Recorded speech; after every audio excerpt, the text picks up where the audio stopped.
ole kan lo let le ta kan ti tur chu angai te bok rapper khui sang chi khan ya zanida kan kom tur chu yang felania chunin lion kha in request na sa em em ka ria ma se phone na nei lo ber hi a boy thlak lu tuka va biak po le ti vel kha ti ngei na om thot lo wa ma se ti dan chu kon lo zong tang tang ang tuna chuan yang fela kan ko manga a thuak a thange thalo kan test do ni Oh, hello, fela, young fela. Iman ram chang lai ni yang suma. Rapper saujan man lo lai tak tak pun nei lo ngka sia. Ihu suran jani na teng zona tur vel te. Hupu em po cái này giống là chút tiền. Azir ni mai tro ting sa chu. Chang chat lâu. Mấy chang lâu để chat lâu. Har tel mai thei ne bonus khoi sun te po om ne. Chuan soi tur dang to chung lo tro in zo tan hal me ho. Pakat na chun R&B le hip hop dang lam na. R&B เขาใช้บีทภาษาไทยละ R&B เขาใช้มีรับส่งมีโซลเดวกูลเดวรับสตอรี่เดวอ่างเห็นเด็กขินใจละ R&B ที่จะนะใช้ฮิปฮอปใช้เรปโปรับส่งโปรกันถือเท่าตาฮิปฮอปสุดแท้เป็นฮิปฮอปเดวก็ได้ไหมอันนี้ก็จังเห็นเสียงไหมก็ได้ตู้สองตู้อะไรตู้สองตู้นี่ไหมก็ใส่เสียได้อันนี้เนี่ยปัจจุบัน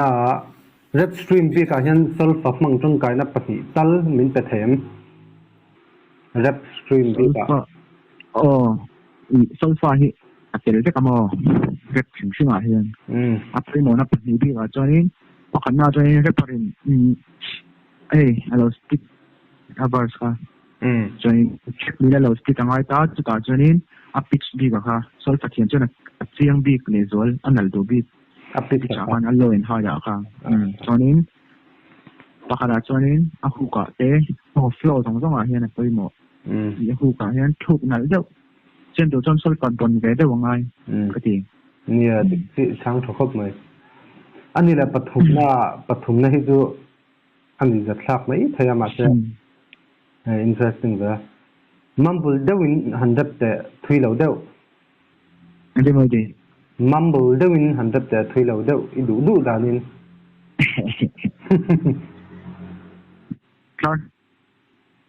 Clark ni khat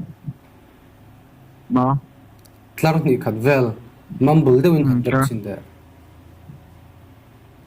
I don't fuck with you boy Isya pero kanyu Mumble mo Nice chal tu Mumble tuk tak teka tel nge ngai to pa han la skirt kha ila talawa chuma kakat ani le palina chuan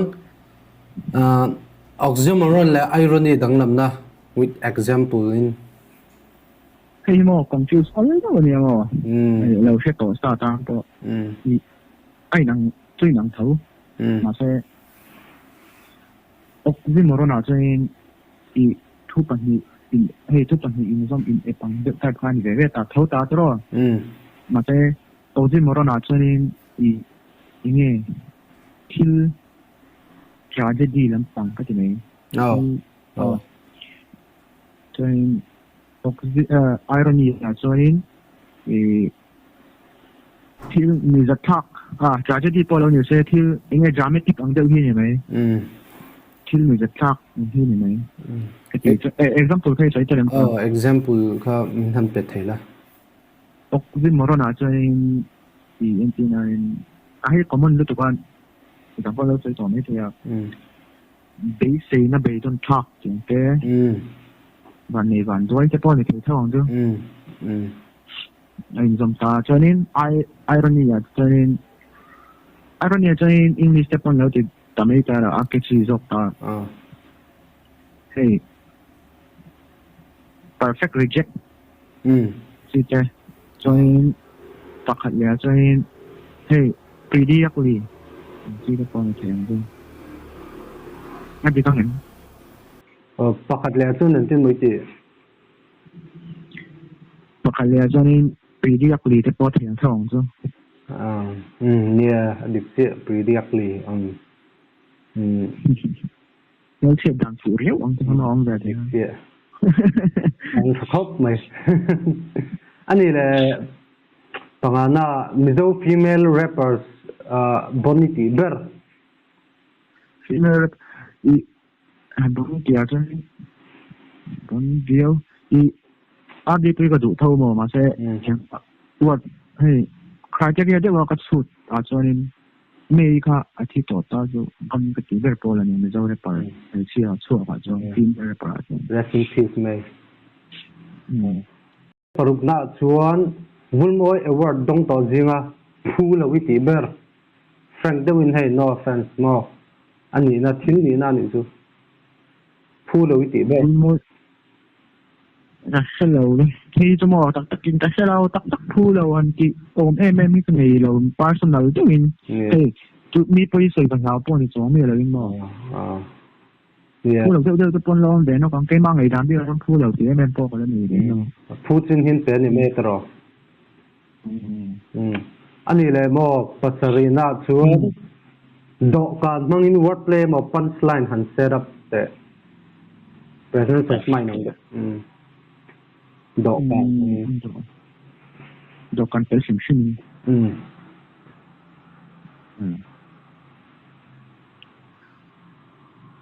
cái này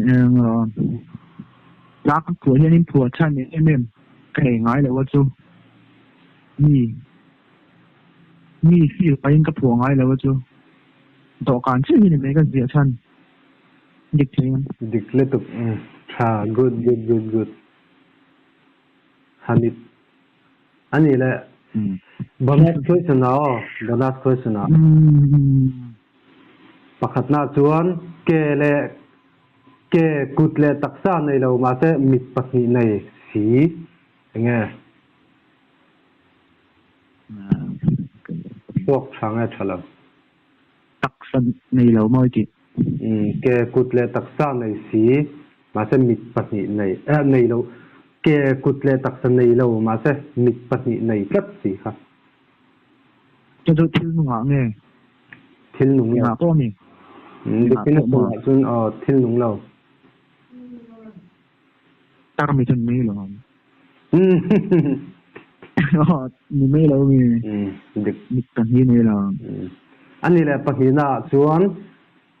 Indian Airline passenger somlipur hi athok char ta pilot pahni nom boka host mexia pathum le mi pa pahni nom boka passenger pahni tu andam lawan bodal boka chun van duai thlak takin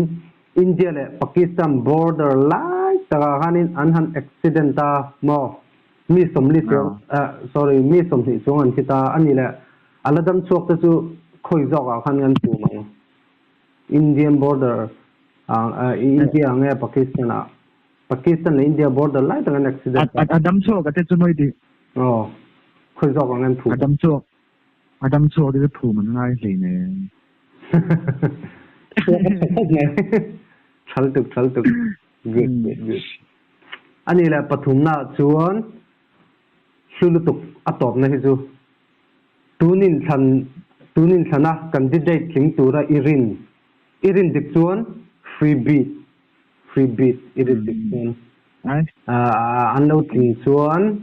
anlo tin lo chuan in ne nangman beat ning piang irin dik chuan beat no is it MC ahen teroi Jangan nimal nila nimal ngay ti a party ang in party ang in minutes nga ZMT nga di ba tun din muna ka tier dami ay cho nên bias lawa ka tier cho nên pan rule top ka rin kan lo thirang kan lo hak ngo I chan dik chuanin free beat nge free beat Tering mai lo mu tang chuanin overall chuanin I thau tha hlom khop mai comment section a khanin ron soi som set ro I chan dan anta comment section a hanin nge a chan dan chung sang vel ta kha indu chuanin in lo zel din thaya e ne zonin atling turte arin dik chuan free bit dong lo don ni khati dong la bit mi ala yo dik si ang har de lo ni kain kom thaya ka lom lu tuk I hun min te ka lom lu tuk ko ole nakina podcast ang zong ta pun kan lein kom chho liang chu podcast ang chi kan ani ni lo like rek don ya hello subscribe rek don ni channel em tu hot zone ka lo sel ka ni no share vak bonga kha dung kha ni phot me ro se tui de win mu don yo okay ge chu ni lo ma se imu manga mi lo mu don ya ole wordplay nal lo ve tak chu ni dra thoughts